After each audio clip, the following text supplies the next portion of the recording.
Most people think courage means feeling no fear, but one of the most powerful war leaders in history walked to the podium with his heart racing.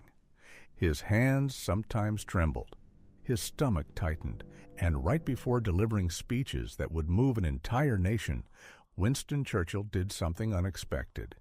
He did not try to eliminate fear, he deliberately used it. Because Churchill understood a psychological trick most people never learn. Fear, if handled correctly, can sharpen the mind instead of paralyzing it. And the strange ritual he practiced before speaking during World War II reveals something powerful about human behavior, pressure, and how great leaders turn anxiety into strength. The surprising part is this: the same mental trick Churchill used before addressing a nation at war might be exactly what you need before a difficult conversation, a big decision, or a moment when everything feels uncertain. But to understand why this worked, we need to step into one of the darkest periods in modern history. Imagine Britain in 1940. France had fallen. Much of Europe was under Nazi control. German bombers roared across the sky over London. Cities burned. Families slept in underground stations. And the British people were waiting. Waiting to hear whether they still had hope. At that moment, the man who had to speak to them was Winston Churchill. But Churchill was not naturally fearless. In fact, by many accounts, he struggled with anxiety throughout his life. He called his periods of depression the Black Dog.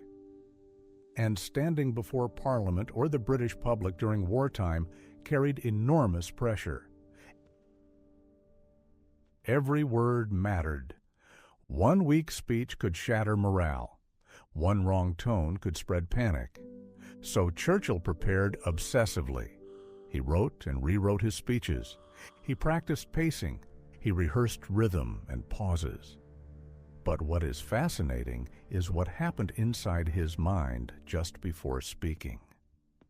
Churchill did not try to calm himself down in the way we often think of today. He did something almost counterintuitive. He imagined the worst. Before walking to the podium, Churchill often visualized disaster. He imagined failure. He imagined Britain losing the war. He imagined the terrible consequences if leadership collapsed.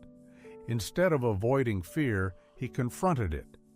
He let the reality of the stakes fully enter his mind, and something remarkable happened when he did this. The fear sharpened him. His focus intensified. His words became deliberate and powerful.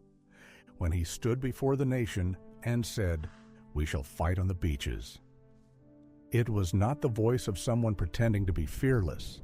It was the voice of someone who had already faced the fear privately. This is where psychology reveals that fear itself is not the real problem. Avoidance is. When people feel anxious about something important, their instinct is often to push the fear away. They distract themselves. They procrastinate. They try to think positively without addressing the underlying tension. But the brain does not work that way. Unacknowledged fear lingers in the background. It grows stronger. It leaks into decisions, and it drains mental energy. Churchill did the opposite. He deliberately acknowledged the fear. He faced it head-on before the moment arrived. Psychologists today sometimes describe a similar idea through something called stress reappraisal. Instead of interpreting fear as a signal to retreat, you reinterpret it as a signal that something meaningful is happening. Your heart is racing because the moment matters. Your mind is alert because the stakes are real. In other words, the fear is not an enemy. It is preparation. Churchill seemed to understand this intuitively long before modern psychology described it. By allowing himself to fully feel the weight of the situation beforehand, he transformed fear into focus. And once he stepped into the public moment, the fear had already done its work. What remained was clarity. There is another layer to this story that makes it even more interesting. Churchill's speeches did not pretend that everything was fine. In fact, they often acknowledged danger directly. He spoke about blood, toil, tears, and sweat.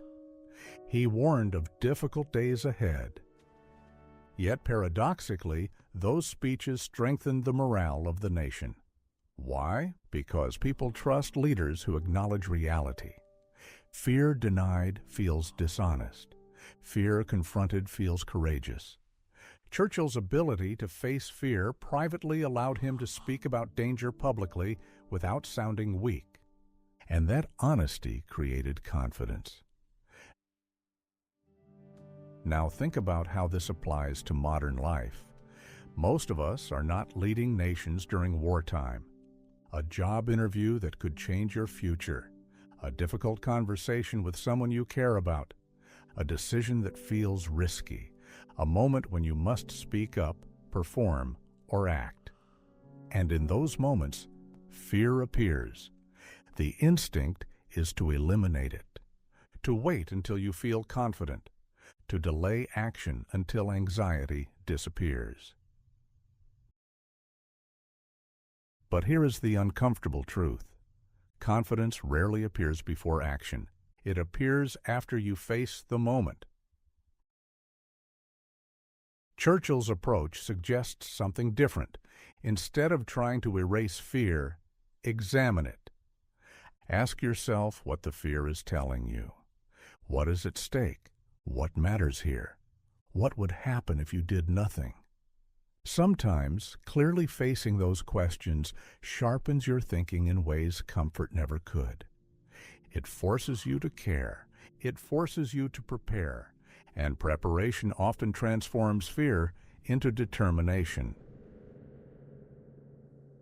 There is also a subtle shift that happens when you stop running from fear. The emotion loses its power. Think about the difference between a shadow in the dark and the same object in daylight. The unknown exaggerates danger. But once you look directly at it, the mind recalibrates. Churchill's mental rehearsal of worst-case scenarios functioned like turning on the light. He examined the fear until it became manageable, and that clarity allowed him to speak with conviction. Here is the twist that many people miss. The goal was never to eliminate fear completely. In fact, a complete absence of fear might have been dangerous. Fear signals that the moment matters. It creates urgency. It heightens awareness. Leaders who feel nothing often become careless. Churchill did not want to remove fear. He wanted to harness it. That distinction changes everything. The next time you feel nervous before something important, consider a different approach. Instead of asking, "How do I get rid of this fear?" ask, "What is this fear preparing me for?" What is it asking you to take seriously? What preparation might transform this anxiety into clarity? The most powerful moments in history were often shaped by people who felt fear deeply, but they refused to let that fear control their actions.